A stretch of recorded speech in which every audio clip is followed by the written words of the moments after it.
because I was a Christian all my life, for 25 years, my entire family is Christian. Because I was a Christian, I understand what it's like when you think someone is about to speak down or speak negatively on your religion. You automatically go into defense mode and you want to reject everything that you hear. I'm asking that you do not reject what I am saying. I ask that you just open your mind, listen to what I'm saying, watch this video with an open mind. I am not going to I will not be condescending. I will try my hardest not to come off as condescending. And so the way that I'm going to do this is I'm going to talk about why I am no longer a Christian, why I have decided to no longer be a Christian. I'm going to do this in a 3-part video. And because I can't do it all in one, we'll be sitting here all day. I'm going to do this in a 3-part video. The first video, which today I'm going to do, is going to be very simple. Something that you don't have to do too much research on. It's pretty much a common sense thing. You know what I mean?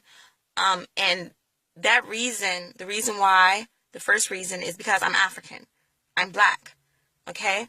Now, I want y'all to think back to when they first started to say that, they want to do it with the Confederate flag. My people went out of their way to find all of the historical facts as to why the flag was racist. And they were my people were historians. I'm telling you, they were all up and down my timeline. They had all these historical facts as to what it meant to our people, what the Confederate flag meant to black people. You know what I mean? And you wanted to do away with the flag because you knew the history of it. You knew the racism in it. You knew what it meant to black people. The same thing with Christianity. Now that I know the history of it, and I know what it means to black people, what it meant to black people, I have given up that religion. Okay? Africans were forced into Christianity during slavery. Okay? Before we came over here, we were not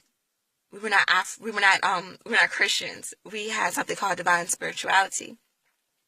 Okay? We were forced into Christianity by the same people that beat us and raped us and tortured us and lynched us. Okay?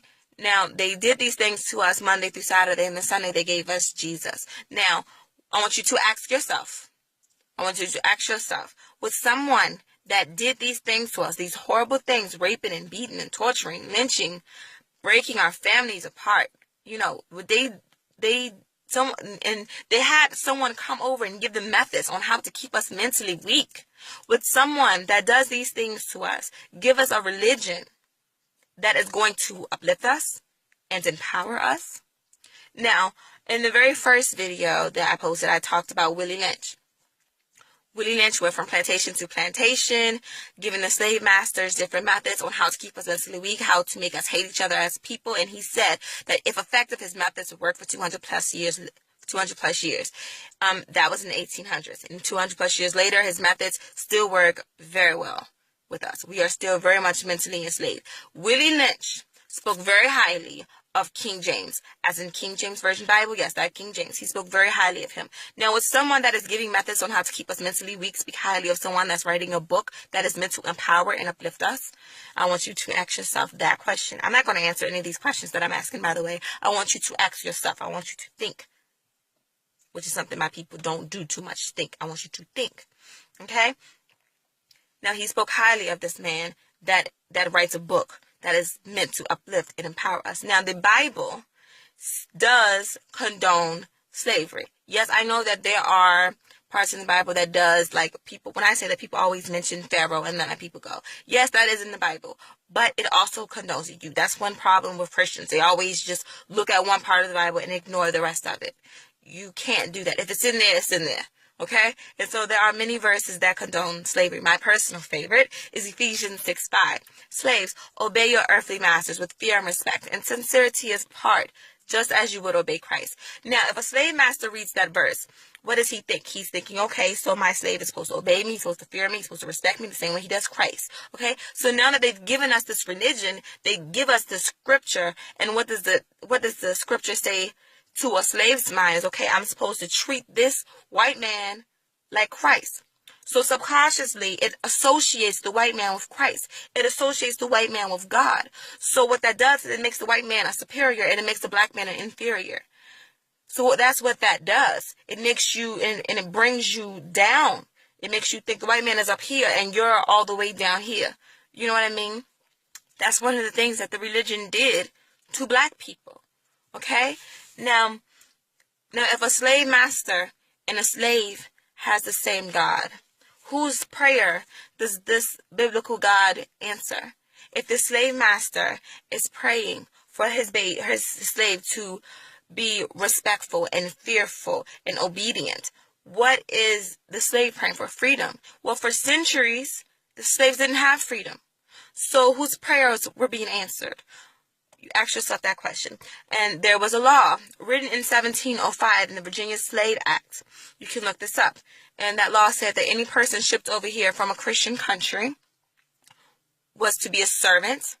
And the servant was to have decent food, decent clothing, decent shelter, and they were not to be whipped naked. If they were to be whipped, they had to keep their clothes on. And any slave master that did whip them naked had to pay that servant. That was a law now. That same law also states that any person shipped over here from a non-Christian country, that would be us, black Christians, that's us, you would be a slave, and we all know how they treated the slave, and then you would be converted into Christianity. That is a law written in 1705, Virginia Slave Act. Look it up. Now, there were mothers, slaves that were mothers, that they would raise their children up to be Christians. From birth, they would raise them up to obey their masters and everything, and they were Christians, and they would take them to the slave masters, like, okay, so will you accept my child? Can my child be free? Because they're Christian. And so they had to make another law. It's in the Virginia Slave Code Act. Look it up. They had to make another law that said that Christianity will not bring you freedom. You cannot be free just because you are a Christian. And you are not exempt from any other treatment, any other punishment that any other slaves get. They had to make a law because of that. Because mothers were raising their children to be Christian. And they felt like, okay, well, we're going to go ahead and accept this religion. But will you at least accept my child because we accepted your religion? And no, they didn't.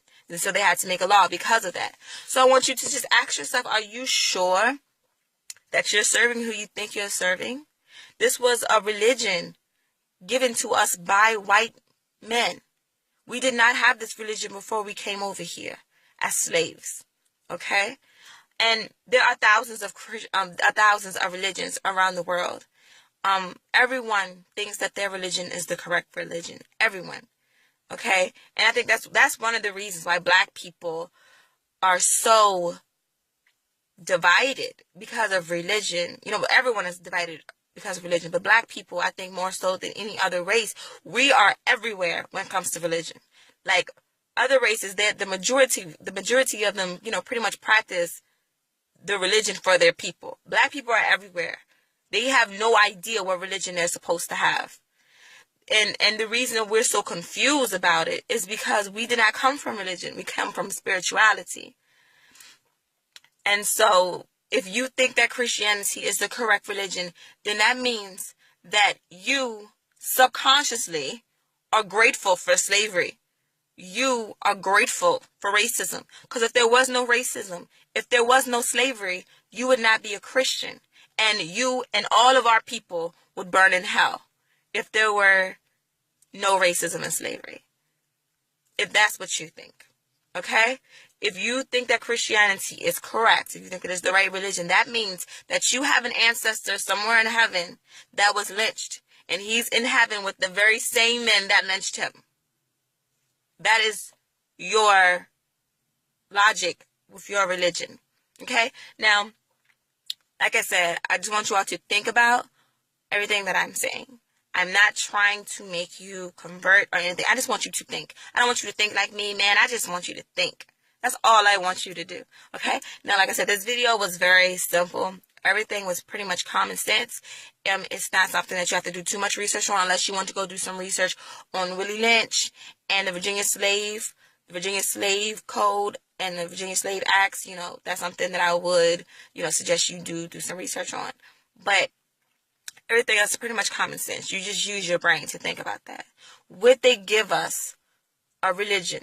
Slave masters give us a religion that's going to uplift us and empower us. You don't have to be atheist just because you're not Christian. You don't. I'm not an atheist. I gave up my religion, and I have never been closer to the Most High than I am now. Ever.